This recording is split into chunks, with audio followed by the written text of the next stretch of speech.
মানবতা বিরোধী অপরাধের অভিযোগে সাবেক ও বর্তমান ২৫ সেনা কর্মকর্তার বিরুদ্ধে গ্রেপ্তারি পরোয়ানা এখনো হাতে পায়নি সেনা সদর। তবে এরই মধ্যে ১৫ কর্মকর্তাকে হেফাজতে নেওয়া হয়েছে, আর একজন পলাতক রয়েছেন। শনিবার বিকেলে সেনা সদরে এক সংবাদ সম্মেলনে এসব তথ্য জানানো হয়। এ নিয়ে আলোচনা করতে রাজধানীর মিরপুর ডিওএইচএস থেকে আমাদের সাথে যোগ দিয়েছেন জনতার দলের চেয়ারম্যান ব্রিগেডিয়ার জেনারেল অবসরপ্রাপ্ত মোহাম্মদ শামীম কামাল। জনাব মোহাম্মদ শামীম কামাল, আপনাকে স্বাগত জানাচ্ছি ইন্ডিপেন্ডেন্ট টেলিভিশনে। যেটি আপনার কাছে জানতে চাই যে ১৫ সেনা কর্মকর্তাকে হেফাজতে নেওয়া হয়েছে, এর পরবর্তী প্রক্রিয়া কি হবে?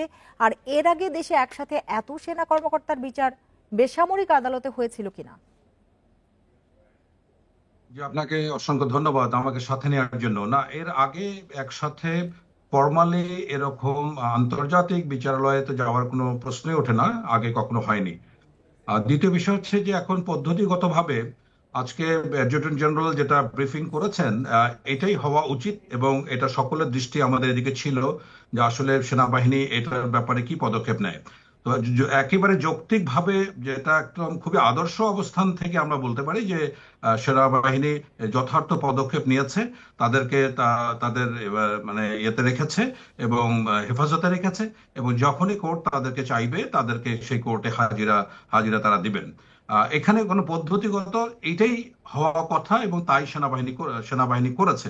সুতরাং এদিক থেকে সেনাবাহিনী শতভাগ এটার জন্য তারা প্রশংসা পেতেই পারে, বা এইটা হওয়া উচিত। প্রশংসা না পেলেও এটা যথাযথ কাজ, তাতে কোনো সন্দেহ নেই। কিন্তু এখন কথা হচ্ছে যে পদ্ধতিগত বিষয় এখানে আমরা একটা নতুন যে অধ্যাদেশ দেখতে পাচ্ছি, যে 1973 ইন্টারন্যাশনাল ট্রাইব্যুনাল, ক্রিমিনাল ট্রাইব্যুনাল যেটা আছে, এইটার সংশোধনীতে আপনার গত 6 অক্টোবর যেটা গেজেট পাবলিশ হয়েছে, সেখানে 20B জায়গায় 20C নতুনভাবে সংযোজন করা হয়েছে। এই সংযোজনে আহ, তারা কি কি কারণে ডিসকোয়ালিফাই করবে তার কারণগুলি বলা হচ্ছে, যে পার্লামেন্ট ইলেকশন করতে পারবে না, বড় ধরনের যে পদ আছে মেয়র, কমিশনার, এই ধরনের জায়গায় যেতে পারবে না, কোনো সার্ভিসে অংশ নিতে পারবে, এমনকি কোনো পাবলিক অফিস নিতে পারবে না। কিন্তু আমরা যেটা চিফ প্রসিকিউটরের কাছে শুনলাম, যে তাদেরকে অটোমেটিক্যালি তারা চাকরিচ্যুত। এই বিষয়টা আমার মনে হয় যে একটু ব্যাখ্যার প্রয়োজন আছে। কেননা যদি আমরা আমরা এতদিন যেটা দেখে আসছি, এমবিএমএল বা manual of Bangladesh military law, সেখানে 3টা কেসকে আমরা কোনো সময় সেনাবাহিনীর মধ্যে হ্যান্ডেল করতাম না। একটা হচ্ছে ধর্ষণ, একটা হচ্ছে হত্যা, এবং একটা হচ্ছে হত্যা চেষ্টা। এটা বাংলাদেশ পেনাল কোডের আন্ডারে বিচার হতে হবে। তাই একইভাবে এটা আন্তর্জাতিক আদালতের যে ক্রিমিনাল কোর্টের যেটা ইনস্ট্রাকশন, এটা অ্যাবসলিউটলি ওকে। কিন্তু কথা হলো যে এই মানে যে মাত্র তাদের তাদের বিরুদ্ধে গ্রেপ্তারি পরোয়ানা জারি করা হবে, তখনই তারা চাকরিচ্যুত। এইটা মনে হয় যথেষ্ট আইনের ব্যাখ্যা প্রয়োজন আছে। কারণ যদি কোনোভাবে কোর্টে তারা দোষী সাব্যস্ত না হয়, তাহলে কি তাদেরকে চাকরি ফেরত দেওয়া হবে? সো এটা একটা বড় ধরনের একটা প্রশ্ন ধোঁয়াশা রয়ে তৈরি যায়। আরেকটি করেছে বলে বিষয় আমি জানতে মনে চাই যে করছি। অভিযুক্তদের ট্রাইব্যুনালের পাশাপাশি কি সেনা আইনে বিচারের বিধান রয়েছে কিনা?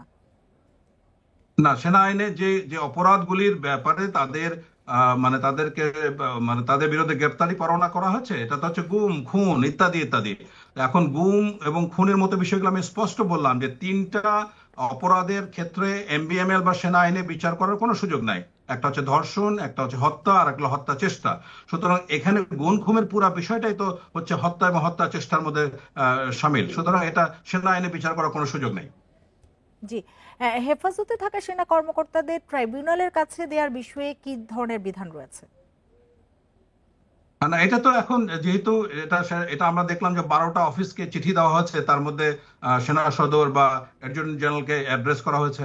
এখন এই আজকে খুবই সুস্পষ্ট ভাবে সেনাবাহিনী অ্যাডজুটেন্ট জেনারেল ব্রিফিং করেছেন যে ন্যায় বিচার হোক, গুম খুম যেই জড়িত হোক তার বিরুদ্ধে যে শাস্তি হবে, সেটা সেনাবাহিনী যে আদেশ পাবে কোর্ট থেকে সেটাই সে মেনে নেবে। এখানে কোনো সন্দেহের অবকাশ নাই। কিন্তু আমরা যেটা নিয়ে মানে একটু চিন্তিত, যে সেখানে যে এখানে অনেক অফিসার আছে, যে 15 জন অফিসার আছে, তাদের মধ্যে অনেককে আমি ব্যক্তিগতভাবে চিনি। তারা প্রফেশনাল, তারা সৎ এবং ভালো।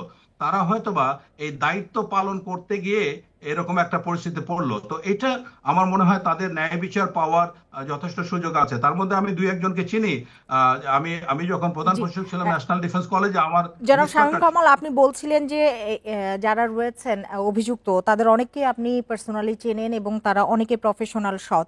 আমি একটু জানতে চাই, এই যে একসাথে এত সংখ্যক সেনা কর্মকর্তার বিরুদ্ধে মামলা এবং গ্রেপ্তারি পরোয়ানা, নজিরবিহীন ঘটনা বাংলাদেশের ইতিহাসে, এর পেছনে কি ধরনের প্রেক্ষাপট কাজ করেছে বলে আপনার মনে হয়, যদি ছোট করে একটু বলতেন? প্রেক্ষাপট খুবই সিম্পল। 90-এর পর থেকে বাংলাদেশের বৃহৎ দুইটি রাজনৈতিক দল যারা ক্ষমতায় ছিল, তারা সেনাবাহিনীর এই অফিসারদেরকে ইয়োর মতো ব্যবহার করেছে। যখন প্রয়োজন হয়েছে ছুড়ে মেরেছে, আবার যখন প্রয়োজন হয়েছে তখন কাছে নিয়েছে। যদি এইসব অফিসারকে রাজনৈতিকভাবে ব্যবহার করা না হতো, তাহলে এরা এতটা দানবীয় হওয়ার কথা না। দিন শেষে দেখুন, সেনাবাহিনী বা সশস্ত্র বাহিনীর অফিসাররাই কিন্তু এফেক্টেড।